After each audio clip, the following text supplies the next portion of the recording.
Boa noite a todos, então sejam todos bem-vindos. Estamos iniciando mais um encontro aí no nosso grupo Semente Filosófica, do nosso canal. Hoje vamos trazer aí o mito do Perseu e a Medusa e vamos ver o que a gente aprende hoje aí nessa desenrolar desse mito. Boa noite, meu nome é Rodolfo. Vou apresentar sobre o mito grego, Perseu e Medusa, e sejam todos bem-vindos.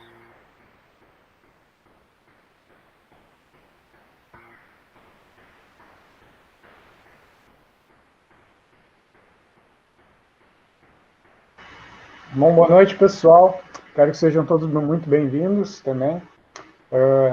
Agradeço pela presença de todos. Já digo também, se quiserem comentar, fazer alguma pergunta, podem fazer à vontade, podem ficar à vontade, então, para fazer no chat. Depois a gente lê aqui.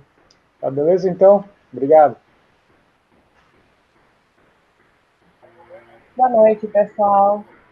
Chegamos ao nosso último encontro do projeto inicial, né? Então, estou bem feliz e espero que vocês apreciem hoje com o nosso colega Rodolfo, então ele vai nos falar sobre o mito de Perseu e da Medusa. É contigo, Rodolfo. Boa tarde. Vou fazer comentários sobre o mito e ao longo já vou fazendo traduções simbólicas do que o mito está tentando representar. Perseu, então, a etimologia da palavra vai significar não tem uma alguém que definiu precisamente, mas significa brilhar. Ele é um herói, ou seja, ele é filho de um deus com uma mortal. Todo herói é filho de um deus com uma mortal, que significa também, numa tradução, sol nascente. Então ele é filho de Zeus com Danae, que é o simbolismo do céu e terra.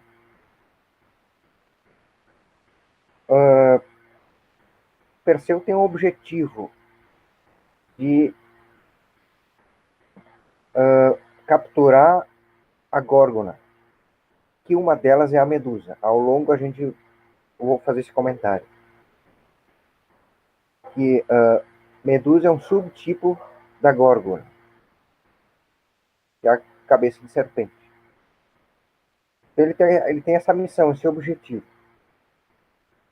Então ele vai atrás, só que ele não sabe onde é que elas se encontram. Elas estão escondidas. E aí ele vai atrás de uns monstros que vão dizer para ele onde é que elas estão. Que se chama Greias. Elas ficam como se fossem vigias noturnos. Elas têm um olho só. Elas são em 3. E o que Perseu faz? Quando ele chega até elas não vão dizer para ele onde estão as Górgonas. Então, elas ficam como vigia e elas, na verdade, como elas têm um olho para as 3, elas se passam um olho para a outra. Elas ficam revezando esse olho. E quando uma vai passar para a outra, nesse momento ele pega o outro e fala para elas: vocês vão ter que me dizer onde é que as Górgonas se encontram, senão eu não vou devolver o outro. Então elas levam ele até lá. Ou seja, ali, e é num período noturno que esse episódio se acontece, ou seja, esse é o campo do nosso inconsciente, a escuridão dos nossos desejos. Ela só tem um olho só, ou seja, ela não consegue olhar uma visão 360, ela é deformada, ela só tem um ponto de visão, ela só olha para um lugar só, fixo, né? Ela não consegue ver o todo, ela só vê a parte. Ou seja, então elas levam Perseu até lá, ele traz consigo sandálias com asas, o capacete de Hades, a espada de aço de Hermes, o escudo de bronze e o espelho polido de Atena. Com as sandálias, ele pula em cima dela, das górgonas, porque elas estão meio... Era difícil alguém chegar até lá, elas estavam meio distraídas. De início, ela, com a espada de Hermes, e ele não podia olhar para ela, senão ele se petrificava. Ele virava pedra caso ele olhasse diretamente para as górgonas. E são 3. Né? Medusa é uma delas. Aí ele pega o escudo de Atena, que está polido, tem um espelho nela. E através desse espelho ele reflete e decepa a cabeça da Medusa. Só assim ele consegue. Ou seja, o que o espelho significa? A verdade. Eu estou olhando para um espelho. Aquilo que o espelho está refletindo é o que é. Porque a nossa mente tende a confundir as coisas. Tende a botar véus, né, na frente dos olhos. Aquilo ou seja, também como é que ele consegue, através do escudo de Atena, cortar a cabeça da Medusa? Porque só se corta a cabeça da Medusa com a sabedoria de Atena. Assim que ele consegue. Então existia 3, eu vou fazendo ao longo do mito, eu vou indo explicando. As 3 se chamam, uma é Medusa, que é a principal que todo mundo conhece, ela é a representação de todas. A segunda é Ésteno e Euríale.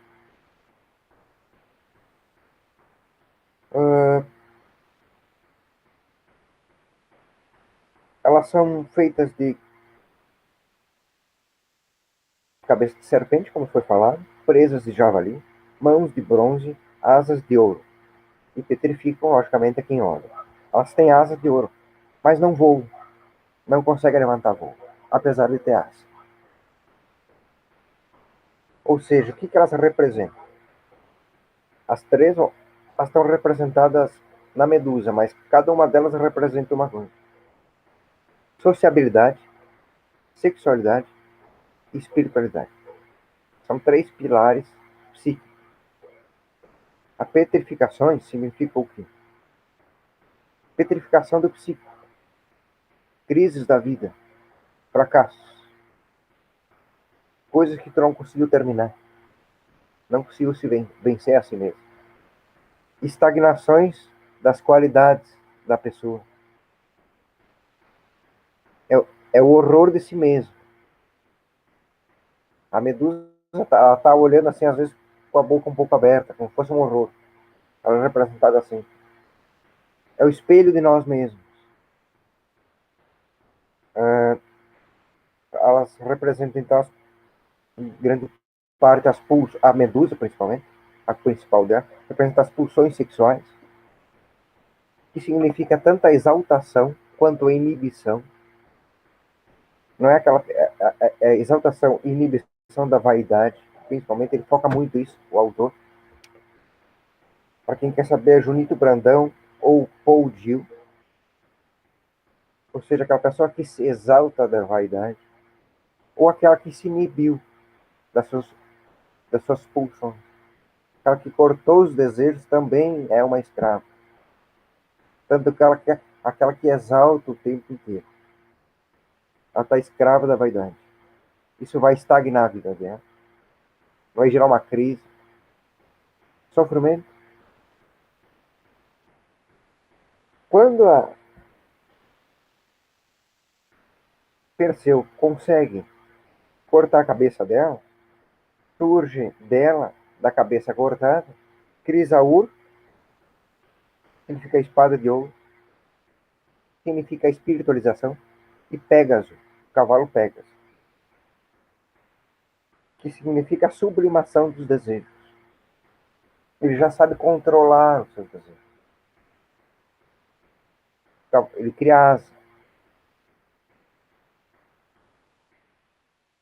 Ali ele não está mais sendo um escravo dos seus próprios desejos,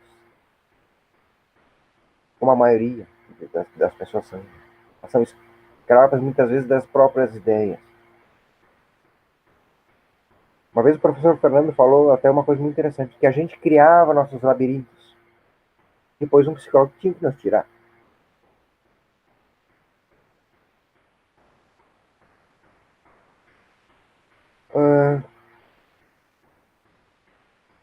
Quando ele corta a cabeça delas,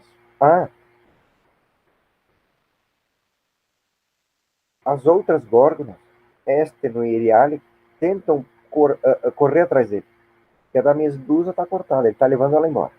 Porque era um prêmio que ele tinha que levar no mito e tal, mas não vem ao caso. Perseguem, mas não alcançam. Porque essa exaltação e inibição já não afetam mais. A Medusa também está sendo representada porque Medusa no feminino? Porque ele está representando a mãe.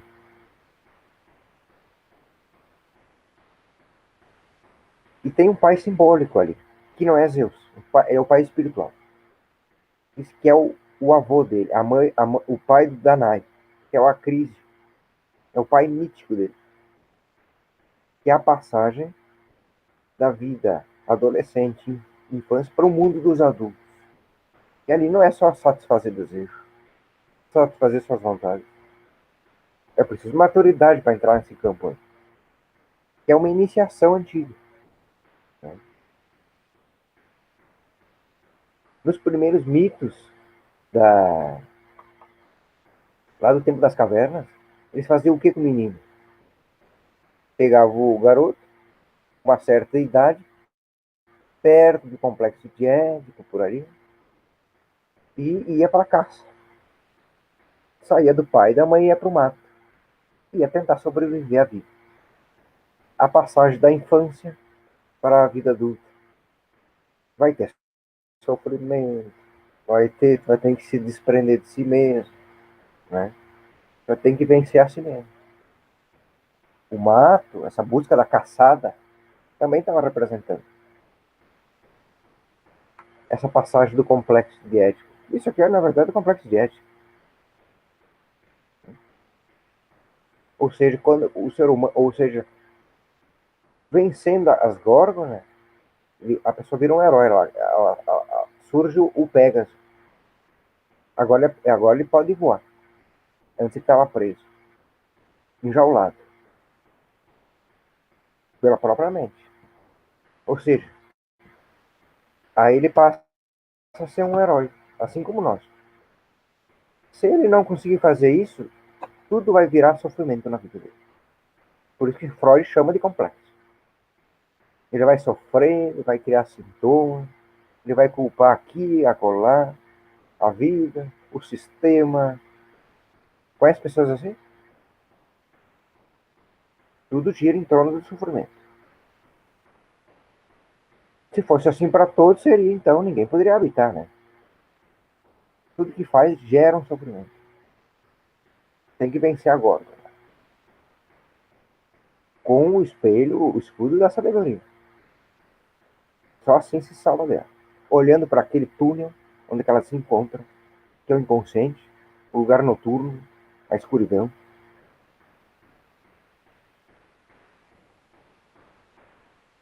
Ou seja, ele consegue ver. Ali ele fala, o autor, que ele consegue, na verdade, através do Pégaso, que é o cavalo, a sublimação, né? Na psicologia, a sublimação é tipo, tu sai de um desejo por uma coisa mais socialmente aceita. Tu faz coisa mais saudável. Tu elabora aquilo e tu fica uma coisa mais espiritualizada, tu evolui nas ideias, no teu comportamento, sabe? Então existe uma harmonia. Ele fala em Apolo, né? Ele chega a Apolo, o deus da harmonia. Ele consegue equilibrar agora. que não é mais um marionete daquilo. E cada passagem da vida parece que ele se gruda, ele se fixa, não consegue sair.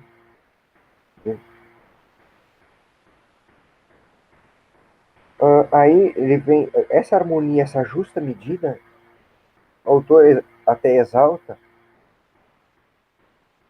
o conheça a ti mesmo. Nada mais é tudo isso que é um conhecer a si mesmo.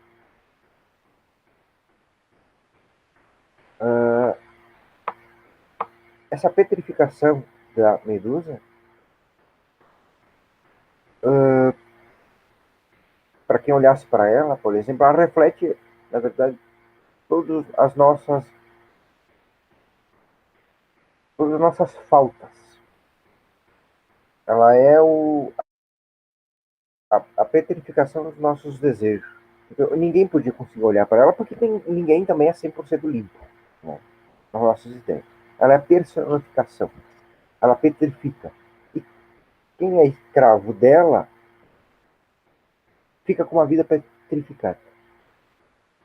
Pessoas que não conseguem sair do lugar, petrificam, ficam patinando no barro, não conseguem evoluir. Né? E após o vencimento seria, pelo contrário, é as tuas qualidades surgindo a todo vapor.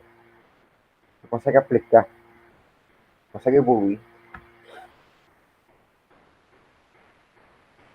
Eu acho que é isso. Se surgiu alguma dúvida, podem perguntar.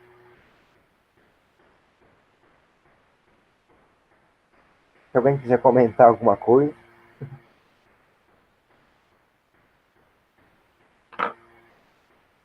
Fique à vontade.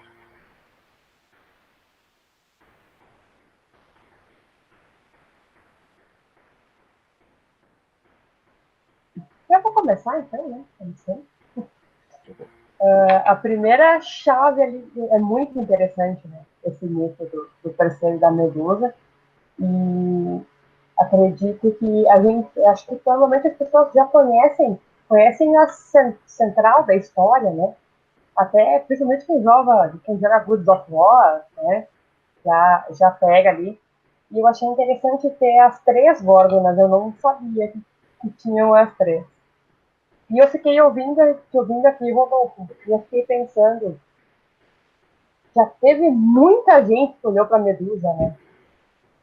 Porque o mundo que a gente vive é o reflexo das pessoas. E, tipo, o mundo está estagnado, está pedrificado, né? É complicado a gente, e daí até deu umas anotações aqui, falou no meio termo, né, da vaidade, né, Aristóteles total, né, e acho que a gente precisa desse meio termo não só nessa questão, né,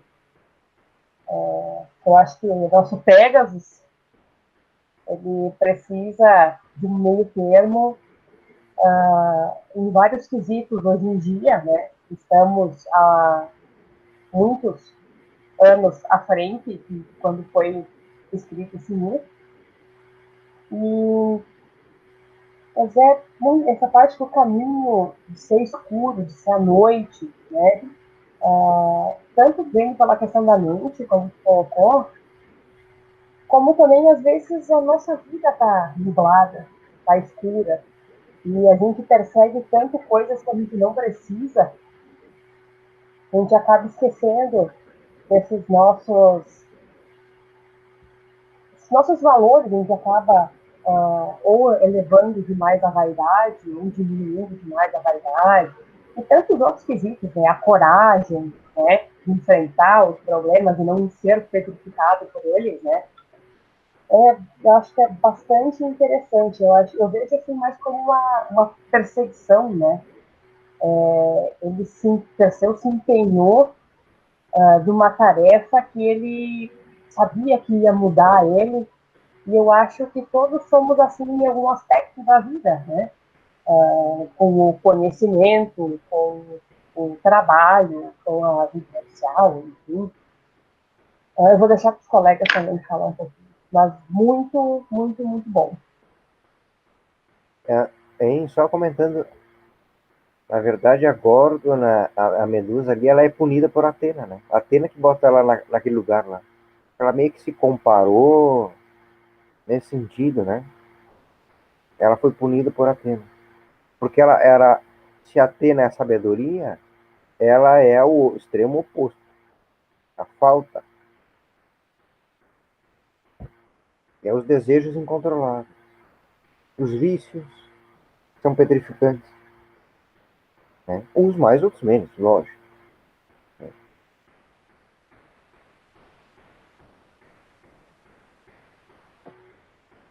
Se vocês quiserem comentar alguma coisa?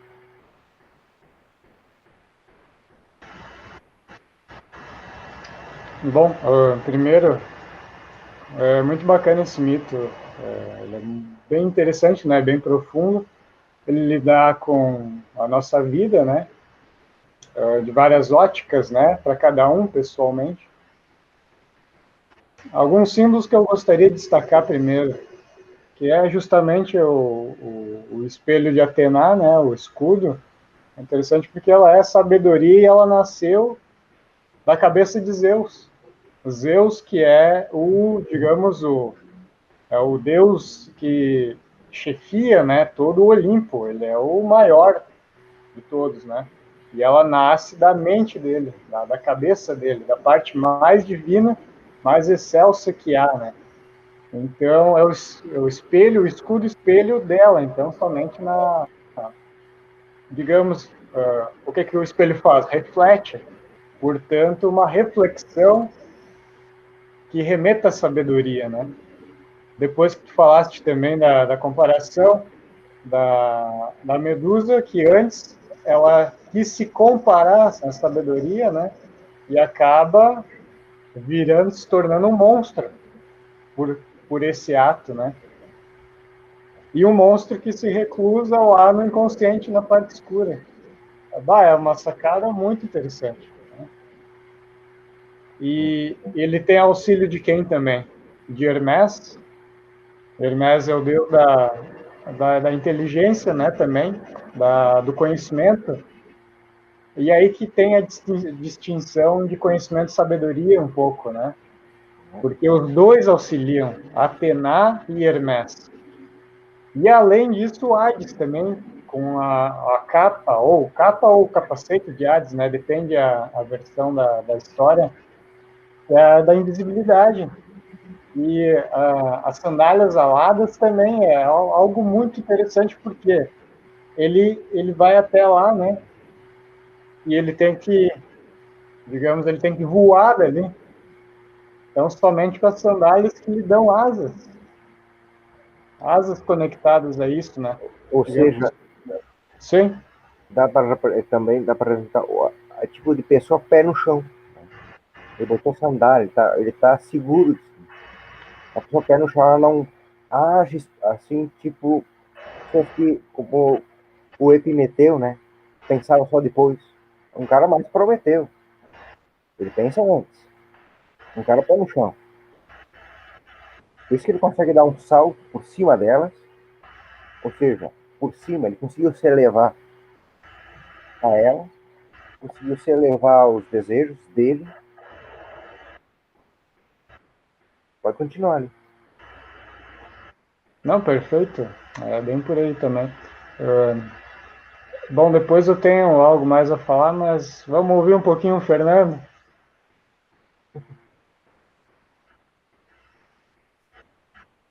Então, sobre o que foi dito, da contribuição dos colegas, achei bem interessante, porque permite várias interpretações.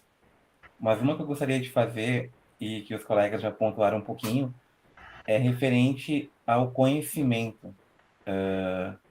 Você está munido do conhecimento para superar aquilo que te congela, aquilo que te petrifica, aquilo que deixa o teu ser estagnado, digamos assim. E aí tem toda a associação aí com Atena, enfim, o conhecimento. E o processo de conhecimento, ele vai fazendo essa modificação. como foi falado também, do se conhecer, do conhecer-te mesmo. E nesse processo de conhecimento, num primeiro momento, tu consegue identificar aquilo que tu não quer mais da tua personalidade, aquilo que identifica que é ruim, que não evolui, que não acrescenta para tua existência, digamos assim. No primeiro momento, tu identifica isso e tu passa a tomar medidas através do conhecimento para tirar isso da tua existência, digamos assim. Mas ainda nessa mesma linha, do ponto de vista da tua percepção, tu percebe algo, através do teu conhecimento, tu começa a perceber algo em ti mesmo. Só que é muito mais profundo o que toca no tocante a esse mito, porque assim, além daquilo que a gente julga que é incorreto, naquilo que serve ou não serve para minha vida, eu tenho que verificar as bases daquilo que eu também julgo que é certo para minha vida. Então, isso também tem que ser modificado. Isso também tem que ser revisitado, digamos assim. E com o escudo do conhecimento, tu vai enxergar a verdade. Só que enxergar a verdade e cortar a cabeça da medusa são dois processos. Tu pode enxergar a verdade e tu não pode ter também não, pode não ter a astúcia ali do Perseu de cortar a cabeça. Tu pode olhar para aquele reflexo dos teus vícios e tu se encantar com aquilo e ficar estagnado nisso também. Então, por mais que munido do conhecimento tu olhe para aquilo que é prejudicial à tua existência, digamos assim, que não acrescenta, tu pode achar que tudo bem, eu gosto dessa visão e quero manter ela. E isso é uma decisão pessoal, tá? Perseu, ali na linha que segue o mito, ele tinha esse intuito de cortar a cabeça. Mas e nós, quando olharmos para as nossas falhas, digamos assim, mas não as encobertas, mas com a luz do conhecimento, nós olharmos para elas verdadeiramente, a gente vai ter essa astúcia de deixá-la de lado, de deixar para trás, de cortar a cabeça?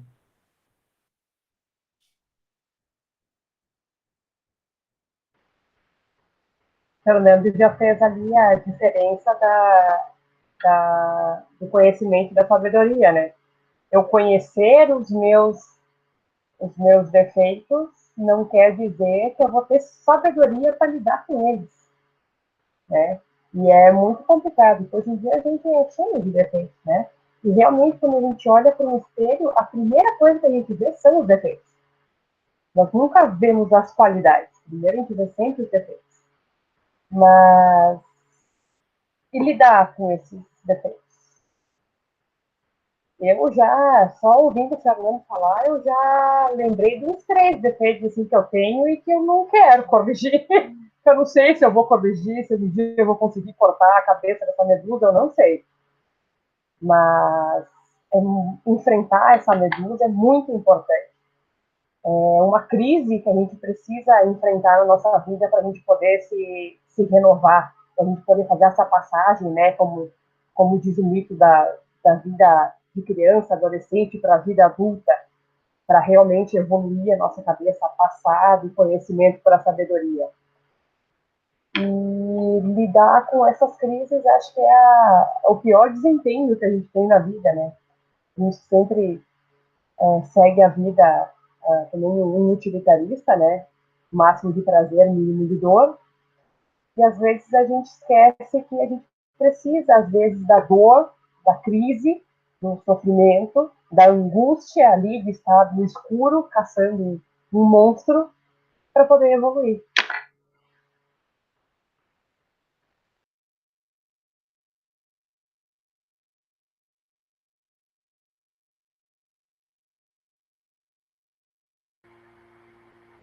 Oi. Por exemplo, o consumo hoje, pessoas consumistas, né? Elas estão petrificadas. Ela não consegue cortar a cabeça. Para essa tipo de pessoa, a medusa está ali. Né? Ela não conseguiu cortar a cabeça. Consumir era uma coisa, né? Ser consumista é outra. Você já está escravo daquela, ela não consegue mesmo. Por exemplo, o remédio também é uma medusa. Os vícios. e aí eles vão, né? Dependendo da pessoa. Hoje a sociedade inteira está sobre a medusa. A verdade é. Ou, sei lá, é que tem tanta coisa, né? Que pode ser a medusa para a pessoa. Tu olha assim, as pessoas enxergam ela não. Por isso que é noturno, né? Porque muitas vezes a outra, os familiar, amigos enxergam. Sabe? Só que só quando a coisa ficou muito doentia que a pessoa às vezes vai se dar conta. Aí ela vai pro remédio, ela vai procurar um psicólogo, um psiquiatra. Quando a coisa já, pá, estagnou mesmo. Ela foi no fundo do poço. Ela estava se alimentando de medusas. E não de Atena, né? Não de sabedoria.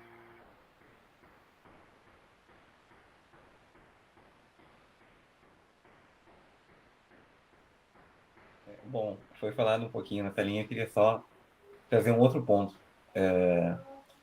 E se a gente estaria também romantizando esse mito e indo na direção daquilo que gostaríamos que pensássemos que fosse dessa forma. Gostaríamos que pensasse que a medusa fosse algo ruim. Se imaginássemos que Atena aprisionou a medusa por inveja por ela ser muito bonita e colocou nela uma maldição para que nenhum homem olhasse para ela. Pensando dessa forma, e se Medusa fosse conhecimento? E Atena, com medo da comparação ali, com inveja, aprisionou ela num canto. Ou seja, você aprisionaria o conhecimento em prol do teu ego, digamos assim, em prol daquilo que tu acha que é correto. É só uma outra interpretação, mas eu acho que é o caminho que nós, aí, estudantes de filosofia, a gente sempre faz. Sempre olhar para cada ponto e questionar essas outras interpretações. É só um ponto para gerar um pouquinho mais de discussão. Mas e se fosse o contrário? Aí, nesse caso, a nossa inteligência ficaria aprisionada em prol dos nossos desejos? No início do mito, na verdade, esse seria o mito real? Pode ver como o mito, ele coloca, né, lado a lado conhecimento e sabedoria. Né? Conhecimento é a ferramenta, a sabedoria é a ação sobre esse conhecimento. Eles não estão separados, isolados, eles estão juntos. Né? Eles caminham juntos. Como a gente falou até na aula passada, né? O conhecimento pode levar a razão, só a razão pode levar ao mal o tempo todo. Como já foi visto na ciência aí muitas vezes.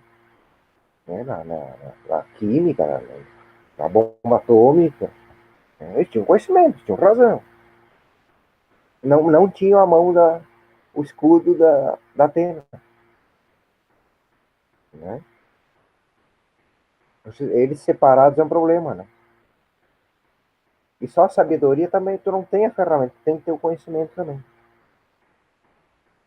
Para saber como lidar com aquilo e mudar as peças de lugar. Ah, vou agir dessa maneira. Não é uma tarefa fácil. Né? Para cada ser humano, é um complexo. Leva uma vida, né?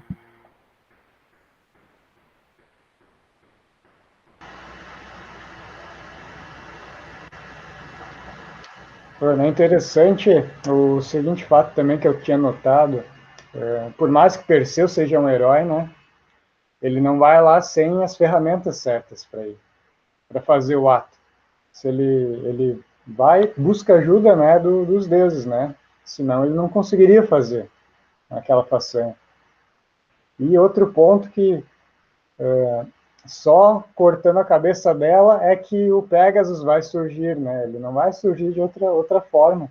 Ele nasce dela, do sangue da cabeça da medusa. Então, é a mesma coisa. O Pegasus é um cavalo, né? Então, até dá para relacionar antes com até o outro mito do outro encontro.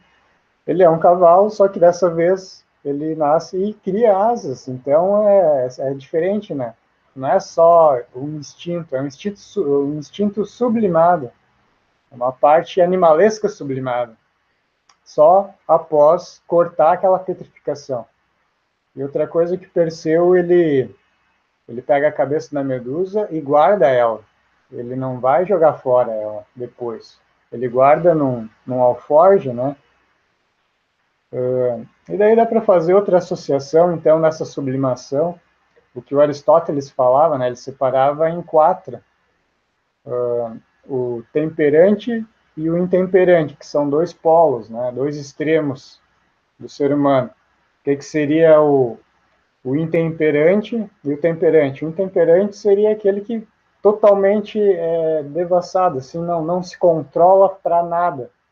É totalmente instinto, totalmente avesso, às avessas. Não consegue segurar nenhum impulso, nada. Não conduz, na verdade, o impulso. Né? E o temperante é aquele que totalmente conduz todos os impulsos de uma forma perfeita, harmônica. Ele não é que ele estirpe o impulso, ele harmoniza, ele conduz, bem conduz ele. Esse é o sábio que lida com a sabedoria, temperante. Só que não tem só esses dois extremos, ele também lida com o incontinente e o continente. E aí é onde a maioria de nós se encontra, né? É aqueles que o incontinente seria aquele que não consegue controlar todos os impulsos, a maioria ele acaba dando aquela escapada, come um pedaço de bolo a mais, não aguenta, né, não resiste, toma aquela outra, diz que vai parar, né, de beber e vai lá e toma outra, né? Aquela é a saideira, mas não para, né? E o continente já é diferente, ele já está um passo a mais, ele já está conseguindo conduzir. Só que não todos os impulsos. Né? Ele, às vezes, ele dá aquela deslizada, né? mas está no caminho. Ele já está mais ao lado da sabedoria, né? Já está desenvolvendo aquilo. Eu acho muito interessante essa parte do Aristóteles, é muito prática, daí isso é muito próximo à sabedoria. Eu gostaria de trazer essa contribuição, né?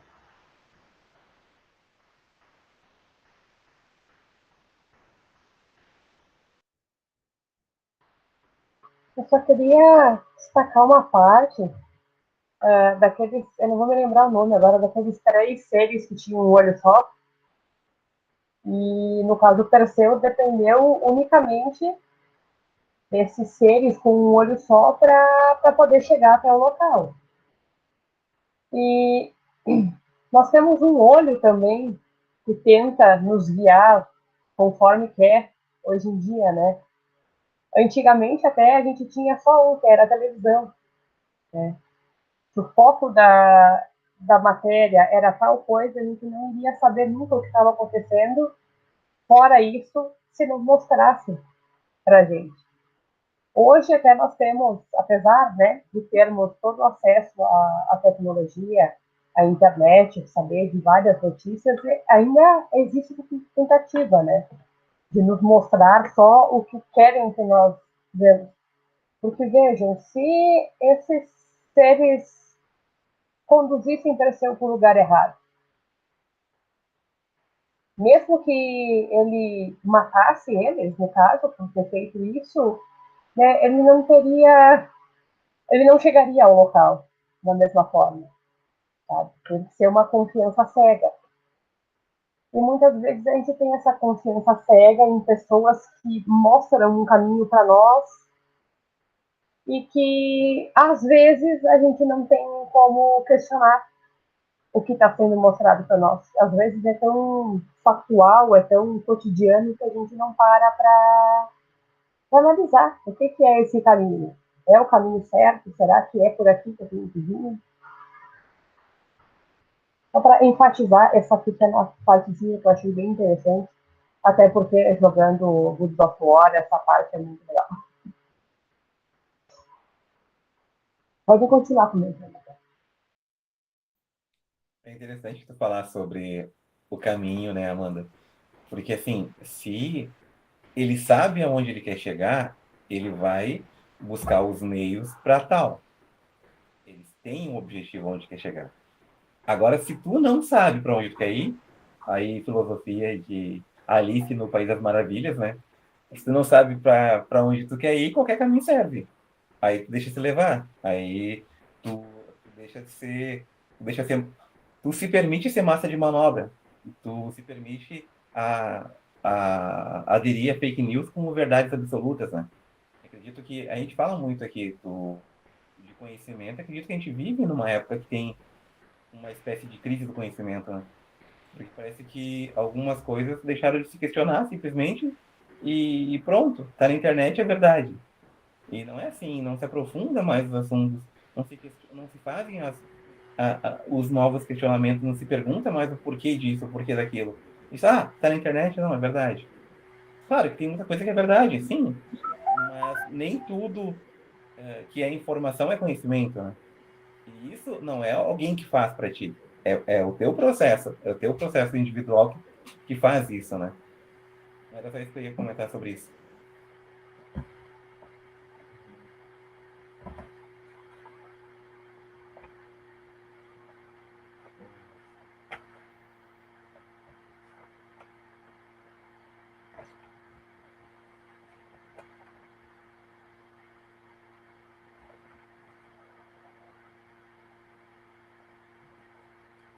Mais alguma consideração?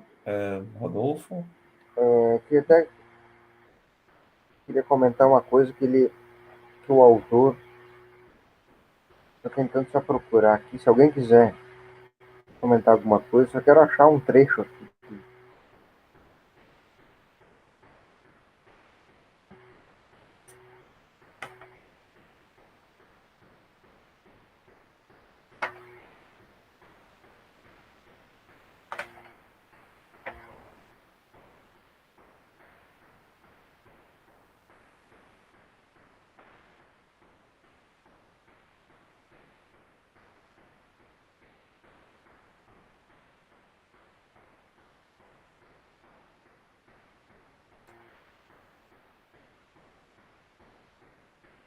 Mas, enfim, agora vai ficar complicado procurar agora, mas ele cita a Medusa como mãe, né? Que lugar. Ele faz comparação com outros mitos que a arca, que as crianças saíam da arca, a arca, o útero, né?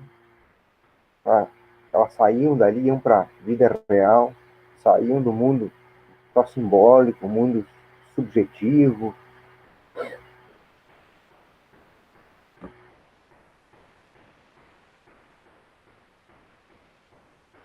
Uh,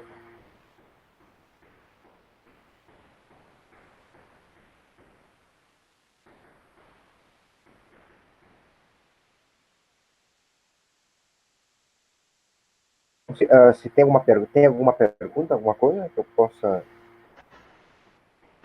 Eu tenho mais uma colocação, né, só. Eu me lembrei em cima daquilo ali que o Fernando comentou, né? É muito interessante também ter o cuidado com as fontes, né? Mas o que eu digo da fonte seria a autoridade. Tu demandar, deixar toda a autoridade a determinada fonte. Por exemplo, né? Não, sempre vai considerar que aquela fonte, ela está sempre te dando informações boas, né? Conhecimento, mas como somos todos humanos, não dá para fazer sempre isso, delegar autoridade total a outra pessoa ou instituição ou o que quer que valha, né? O importante é sempre, aí é que tá, como está ali no mito, sempre olhar pelo escudo de Atena, sempre fazer esse movimento de discernimento, jogar com conhecimento e procurar buscar sabedoria. Eu acho que não dá para sempre delegar e tirar a nossa liberdade, né? A nossa autonomia, né? Isso é muita coisa, muito que a gente acaba fazendo hoje em dia, às vezes por preguiça, ou seja, qual outra forma, né? Às vezes por tempo mesmo, às vezes a gente não consegue, mas muitas vezes por alguma coisa que nós conseguimos dar a volta, né? Ou alguma condição a qual a gente consegue lidar. Era mais ou menos essa minha contribuição sobre isso, né? Uma colocação. O autor o Junito Brandão, ele comenta aqui que no caso do Perseu, o herói afasta-se do respaldo materno e vai mergulhar em grandes aventuras, em busca de sua libertação dos poderes inconscientes maternos.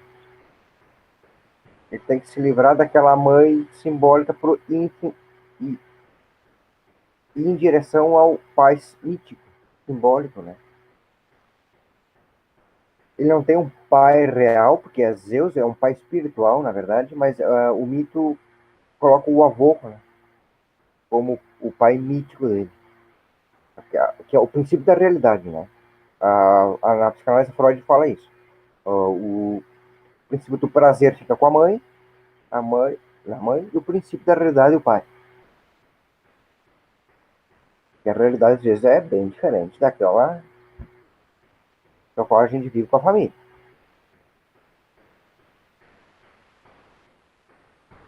E essas aventuras são que, na verdade, Perseu acaba indo de encontro, na verdade, simboliza a vida. A gente passa por situações muito parecidas, todos os seres humanos, né? Em qualquer parte do mundo. Os mitos se vivem, né? Em qualquer cultura, em qualquer tempo. É o que todo ser humano vai passar. Vai ter que enfrentar. Uma certa...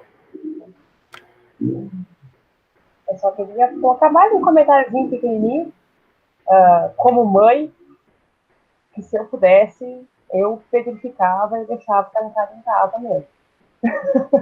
Eu entendo toda essa parte, né, de que a mãe, até a voz da mãe chama mais a atenção da criança. Então, tem a ligação emocional que vem desde a barriga da mãe, né? E até tem estudos que dizem que a mãe fica ligada ao filho geneticamente, mesmo até depois que o filho morre. Em casos que o filho morre jovem e tal, dizem que existe ainda a ligação, a sensação e a emoção. Então, e claro, é importante se desprender disso, né? Mas eu conheço a parte da medula. Eu sei que eu sei que é doloroso para a medusa também, que é a cabeça cortada.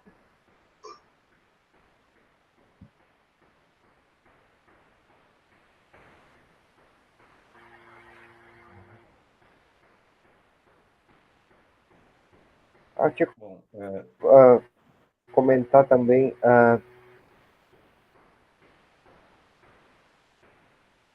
sobre na verdade, as ideias, né?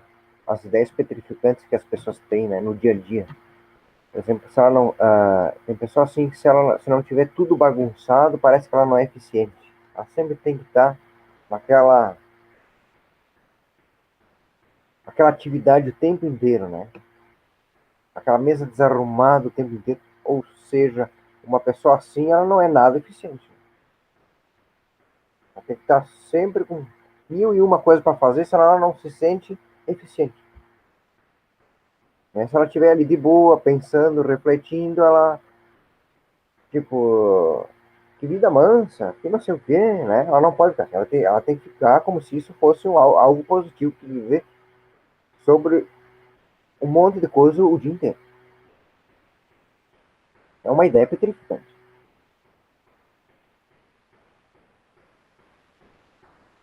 A gente é cheio dessas coisas. Na sociedade, então,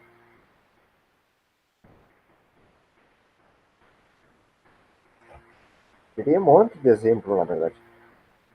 O próprio consumo, né? Se a pessoa não é consumista, está empurrado assim, né? Pelas outras pessoas ao redor.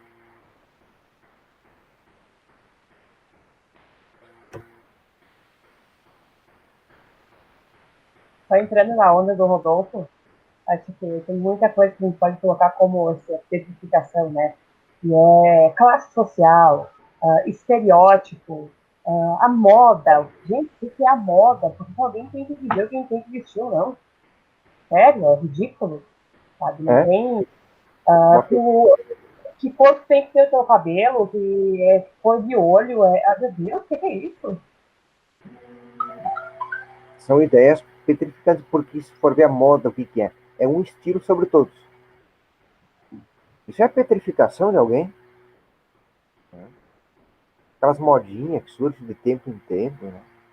A pessoa tá petrificada, aquilo vai ter um prejuízo na vida dela, mais cedo ou mais tarde. É só questão de tempo para ela quebrar a cara. Não, e a questão é também do seu autoconhecimento. Tipo, uma hora eu tô seguindo essa modinha, outra hora eu tô seguindo aquela modinha, tá? Mas é porque eu gosto, na verdade. Eu sei o que eu gosto ou não? A maioria das pessoas nem sabe. O que vai surgir é o que ela vai gostar. Daqui a 6 meses surge tal coisa lá, que é o certo de ser, o certo de se vestir, então vai ser aquilo. É a pessoa mesmo, a grande maioria não sabe. Está petrificada. Pode ver como o sofrimento hoje está elevadíssimo, né? Tudo que a pessoa faz, ela sofre. Né? Se eu não for magra, eu não vou conseguir meu emprego. Se eu não alisar meu cabelo, eu não vou ser aceita, vou me olhar torto.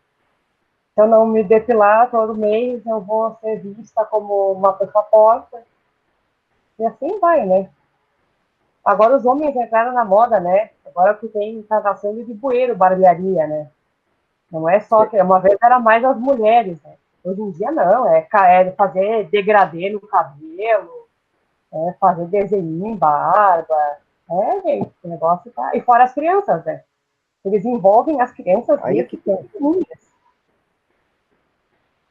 O mito está simbolizando porque o consumo mesmo, se for ver, na própria psicanálise, o que ele é? Ele está tentando substituir uma coisa por outra. Porque uma coisa está exaltada, é uma pulsão, na verdade. É uma pulsão sexual que tu está dirigindo para o consumo, porque tu não o controlou. Por isso está sendo escravo daquilo. Tu não conseguiu sublimar, tu não conseguiu fazer a harmonia.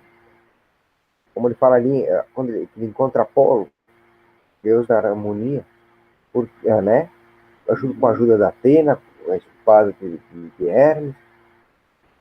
Ela não conseguiu essa harmonia, então ela vai ser jogada para um lado, ela vai ser jogada para o outro, porque ela não equilibrou aquilo ali. Ela não pega assim, não. Deixa eu ver o que está surgindo ali. Ela não consegue de frente com essa situação. Não, eu vou por isso até gostei. Às vezes pode ser coisas que a gente possa gostar. Não, isso aqui eu vou deixar de lado, não me interessa. Ela não tem essa capacidade. Ela é influenciada pelos desejos. Os desejos que estão movendo ela. Nunca a razão é sabedoria. Né? Comprar carro novo o tempo inteiro. Olha o que é isso. Né? Cada 2, 3 anos a pessoa tem que passar a vida. Ela está sendo escravo, porque aquilo gera um trabalho danado para tu manter isso aí. Entendeu? Tu tem aquela coisa fixa, a cada 3 anos tem que trocar. Poxa, mas escravidão. Porque se tu não conseguir, a pessoa vai fazer por onde conseguir. Aí vai atropelar todo mundo, né? A família inteira, muitas vezes, vai pro chão. Daí tu vai ver, naquela família, nesse indivíduo, falta amor, falta um monte de coisa. Ele tá só substituindo. E a sociedade, por outro lado, ainda ajuda a reforçar esse tipo de coisa. Que são coisas negativas, né? Normalmente nos jogam para um lado bem negativo. Mas é como a gente, às vezes, quando a gente está harmônico, como a gente não precisa de tanta coisa. Né? Parece que não sentimos mais falta de certas coisas por aí. Só entrar na harmonia, só que é difícil. A grande maioria das pessoas não consegue.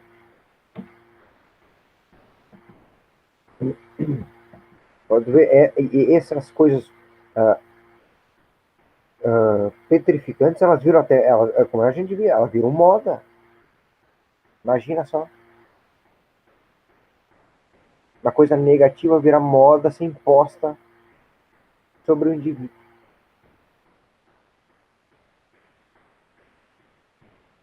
E são tudo os mesmos lá das pulsões sexuais. Da Medusa, da Euryale, daquelas três ali. Elas são protótipos. Os desejos são os mesmos. O que vai para o consumo, o que vai para as paixões, tudo. Só que elas estão incontroláveis. aí o indivíduo é jogado por todos os lados. Um fica fanático por futebol, né? Outro por novela, outro por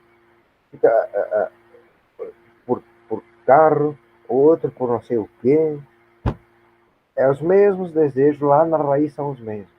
É o indivíduo que não soube harmonizar. Uns são doentes por mulher, outro... Pode ver. Pega indivíduo por indivíduo, ele é escravo de alguma coisa.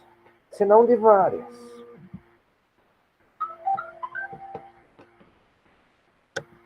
São desejos. Eles não estão na parte sexual, mas eles estão diferenciados. Mas a força daquele desejo lá é pulsional. Daquele indivíduo.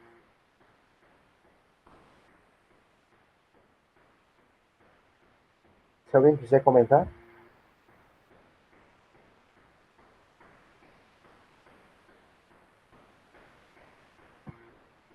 Aqui até passamos do horário já um pouco, né?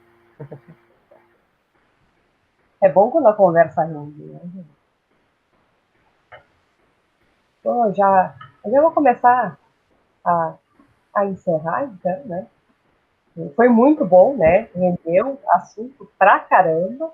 E teria muito mais ainda, né? A gente sabe. Muitos pontos a explorar, muitos detalhes a entender, a questionar. Mas, quem sabe uma outra hora a gente acaba se reunindo e pegando mais pontos. Então, eu queria agradecer a todos que assistiram, que acompanharam aí os nossos encontros. Foi muito bom, é muito bom vir aqui, mesmo, né, estando isolados, a gente ainda consegue uma maneira de refletir, de exercer a nossa filosofia, a nossa prática filosófica. Eu acho isso muito importante. Então, muito obrigada a todos e passo a palavra aos meus colegas. Eu também queria agradecer, assim como a Amanda falou, dessas 4 semanas que a gente teve atividades, que a gente aprofundou ideias, a gente aprofundou discussões, e a gente trouxe muito dessas discussões, desses mitos, para nossa realidade, como se aplicam, né? E isso é interessante. Então, tu vê que um mito, se criam novos mitos, na verdade, mas mesmo um mito mais antigo, ele acaba tendo alguma conotação com a realidade. Então, agradeço a todos que acompanharam e, em outra oportunidade, a gente anuncia aí com alguns dias de antecedência, nos reunimos para fazer de novo uma roda de conversas aí sobre um outro tema. Muito obrigado.